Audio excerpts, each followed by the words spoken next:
교수님, 그럼 하나만 더 추가 질문을 좀 드리면 연결해서 뒤집어 말하면 최저임금 인상이 없었더라도 하위 20%의 소득 저하는 불가피한 추세였다 이렇게 볼 수도 있습니까? 네, 그 추세가 왜냐하면은 많은 지금 일자리 없어진 것들 주로 보시면 좋은 일자리 제조업에서 굉장히 많이 없어졌습니다. 자영업 관련돼서 일자리 없어진 부분도 보면은 고용원이 없는 자영업이 먼저 많이 없어져요. 취약한 자영업이 많이 없어지고 지역적 통계를 보면은 보통 제조업이 지금 어려운 지역. 그리고 소관 안에서도 차이가 납니다. 예를 들어서 명동이나 상권이 발달했는데 중국 관광객들 줄어들었던 지역들 거기에 비해서 벤처가 지금 굉장히 잘 되고 있는 강남 지역 차이가 많이 납니다.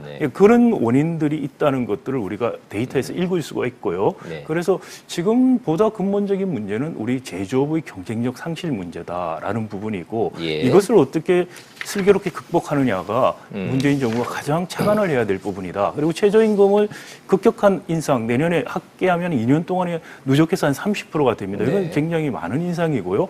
여기에 대한 단기적인 대응 같은 걸 어떻게 할 것이냐도 단기적으로는 굉장히 중요합니다. 근데 여기 단기적인 문제에만 머물러서 여기만 보다가 정말 중요한 밑그림들, 중요한 펀더멘털들을 놓칠 수가 있다라는 것이죠. 예, 교수님 말씀은 최저임금 영향 분명히 있지만 최저임금만이 온리 이것만 문제인 것처럼 들여다보면은 큰 그림 놓칠 수 있다는 말씀. 그렇습니다. 원래 특히 보면은 그 자료를 잘못 읽어서 자꾸 최저임금이라고만 이야기를 하다 보면은 정말 한국 경제의 근본적인 문제를 다 가리게 된다라는 것이죠. 예, 알겠습니다. 예. 근데 이제 일자리 측면에서 좀 보면은요, 교수님 얘기도 충분히 맞지만 제조업의 일자리가 줄었다라는 것은 엄밀히 말해서 1분위 계층에 있는 분들하고는 크게 상관이 없는 일자리거든요. 양질의 일자리가 줄었기 때문에. 그럼 1분위 분들이 힘들어졌다는 것은 1분위 분들이 일하다가 잠깐 일했다고 하자 하는 게 이제 서비스업의 대폭이 있는 건데 지금 그 일자리들 증감폭들을 보면 어쩔 수 없이 누구도 부인할 수 없이 서비스업에서 굉장히 많은 도소매업과 서비스 음식업점에서 큰 폭의 일자리 감소가 지금 나왔습니다. 표에도 그럼 나와 명백히 있지만요. 최저임금 영향이라고 보시는 건가요? 그러니까 1분위가 왜 힘들어졌나? 제조업의 위기 때문에 보다는 오히려 저는 두 번째, 세 번째 도소매업과 숙박 및 음식업에서 대폭 일자리 감소의 영향이 컸는데 그렇다면 올해 왜 유독 음식 서비스 숙박이 나빠졌을까? 이제 거기서 좀 착안을 해본다면 역시 자영업자분들이 힘들었고 어느 정도 뭐 최저임금의 영향도 있지 않았겠느냐라는 것은 일단은 인정을 하고 들어가야지 이게 전혀 영향이 없다라고 한다면은 논리 자체가 설명이 안 되는 그런 부분이 있습니다. 두 분의 뭐 본질적으로는 같지만 약간의 온도차가 있기 때문에 요거는 좀 시간이 좀 그래서 가더라도 이게 우리가 엄밀한 데이터 분석을 해서 이야기를 할 수가 없는 지금 데이터가 그 정도가 없기 때문에 데이터가 명확치 않다. 네, 그 정도 데이터가 없습니다. 근데 그럼에도 불구하고 제가 말씀드린 것은 그렇다면은 사실은 최저임금 인상 효과가 더 컸다면은 고용원이 있는 자영업이 먼저 더 줄여야 되겠죠. 근데 보면은 고용업 없는 자영업에 일자리가 굉장히 많이 폐업이 많아졌다.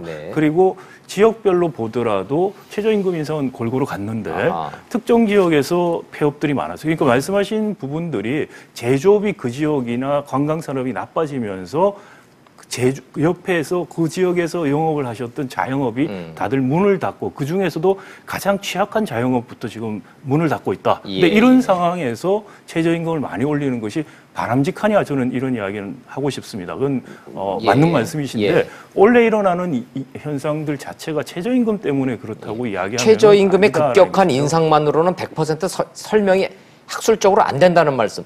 자, 조 박사님, 요 대목은 어떻게 보십니까?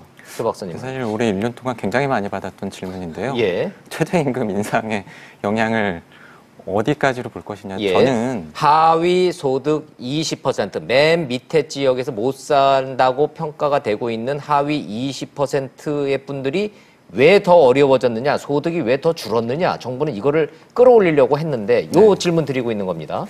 그런 면에서 보면은 그 교수님께서 말씀하신 것처럼 너무 많은 부분을 최저임금 인상으로 설명하려고 하는 부분은 많은 무리가 따른다고 다 생각합니다. 설명이 안 된다. 그렇다고 최저임금 인상이 영향을 주지 않았다, 악영향이 없었다라고 하는 것도 저는 사실은 중간 영향 어디인가 있을 텐데요.